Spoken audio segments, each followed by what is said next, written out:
श्री कृष्णा। राधे राधे दोस्तों आप सभी लोगों का स्वागत है हमारे YouTube चैनल शिखा भक्ति धारा में। आप सभी लोगों को कार्तिक मास के पावन पर्व की हार्दिक शुभकामनाएं। आज हम आपको अपने इस वीडियो में कार्तिक मास महत्तम अध्याय 8 श्रवण कराने जा रहे हैं। तो चलिए शुरू करते हैं। गणपति महाराज की जय, गुरु महाराज की जय, श्री हरि विष्णु भगवान की जय, तुलसा महारानी की जय। जिसकी दया से सरस्वती भाव रही उपजाए, कार्तिक महात्म का कमल लिखे 8वां अध्याय। तो चलिए शुरू करते हैं कथा। नारद जी बोले, अब मैं कार्तिक व्रत के उद्यापन का वर्णन करता हूँ, जो सब पापों का नाश करने वाला है। व्रत का पालन करने वाला मनुष्य कार्तिक शुक्ला चतुर्दशी को व्रत की पूर्ति और भगवान विष्णु की प्रीति के लिए उद्यापन करे।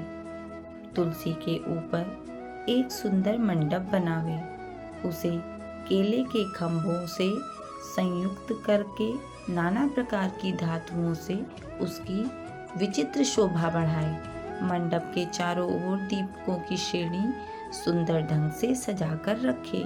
उस मंडप में सुंदर बंदरवारों से सुशोभित 4 दरवाजे बनाए और उन्हें फूलों से तथा चमर से सुसज्जित करे।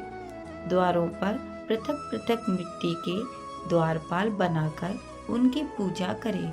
उनके नाम इस प्रकार हैं: जय, विजय, चंड, प्रचंड, नंद, सुनंद, कुमुद और कुमुदाक्ष।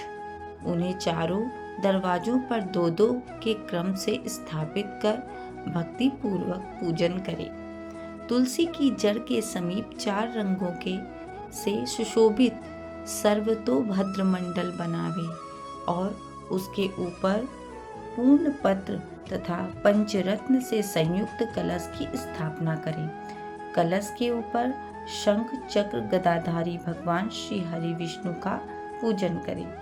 भक्ति पूर्वक उस तिथि में उपवास करें तथा रात्रि में गीत, वाद, कीर्तन आदि मंगलमय आयोजनों के साथ जागरण करें। जो भगवान विष्णु के लिए जागरण करते समय भक्ति पूर्वक भववश संबंधी पदों का ज्ञान करते हैं, वे सैकड़ों जन्मों की पाप राशि से मुक्त हो जाते हैं। जो मनुष्य भगवान के निमित्त जागरण करके रात्रि भर भगवान का कीर्तन करते हैं, उनको असंख्य गोदान का फल मिलता है। जो मनुष्य भगवान की मूर्ति के सामने नृत्य गान करते हैं, उनके अनेक जन्मों के एकत्रित पाप नष्ट हो जाते हैं। जो भगवान के सम्मुख बैठकर कीर्तन करते हैं और बंसी आदि बजाकर भगवत भक्तों को प्रसन्न करते हैं तथा भक्ति से रात्रि भर जागरण करते हैं, उन्हें करोड़ों तीर्थों करने का फल मिलता है।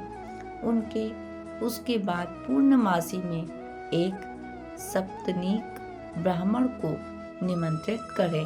प्रातःकाल स्नान और देव पूजन करके वेदी पर अग्नि की स्थापना करें और भगवान की प्रीति के लिए तिल और खीर की आहुति दें। होम की शेष विधि पूरी करके भक्ति पूर्वक ब्राह्मणों का पूजन करें और उन्हें यथाशक्ति दक्षिणा दें। फिर उनसे इस प्रकार क्षमा प्रार्थना करें: आप सब लोगों की अनुकंपा से मुझ पर भगवान सदैव प्रसन्न रहें। इस व्रत को करने से मेरे 7 जन्मों के किए पाप नष्ट हो जाएं और मेरी संतान चिरंजीवी हो। इस पूजा के द्वारा मेरी सभी मनोकामनाएं पूर्ण हो। मेरी मृत्यु के पश्चात मुझे अतिशय दुर्लभ विष्णु लोक की प्राप्ति हो। पूजा की समस्त वस्तुओं के साथ गाय भी गुरु को दान में दें। उसके पश्चात घर वालों और मित्रों के साथ स्वयं भोजन करें।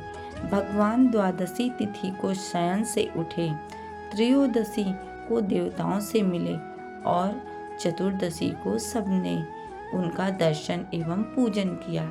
इसलिए उस तिथि में भगवान की पूजा करनी चाहिए। गुरु की आज्ञा से भगवान विष्णु की स्वर्णमयी प्रतिमा का पूजन करें। इस पूर्णिमा को पुष्कर तीर्थ की यात्रा श्रेष्ठ मानी गई है। कार्तिक माह में इस विधि का पालन करना चाहिए।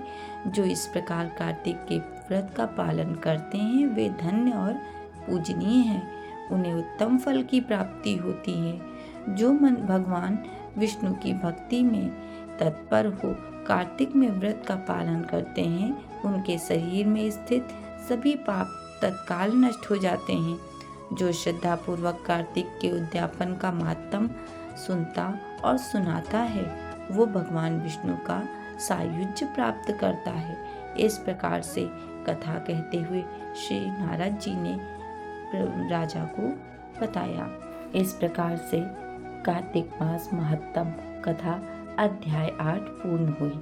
आप सभी लोगों को वीडियो में दी गई जानकारी अच्छी लगी हो, वीडियो पसंद आया हो तो प्लीज़ लाइक, शेयर व सब्सक्राइब करना बिल्कुल ना भूलें। राधे राधे।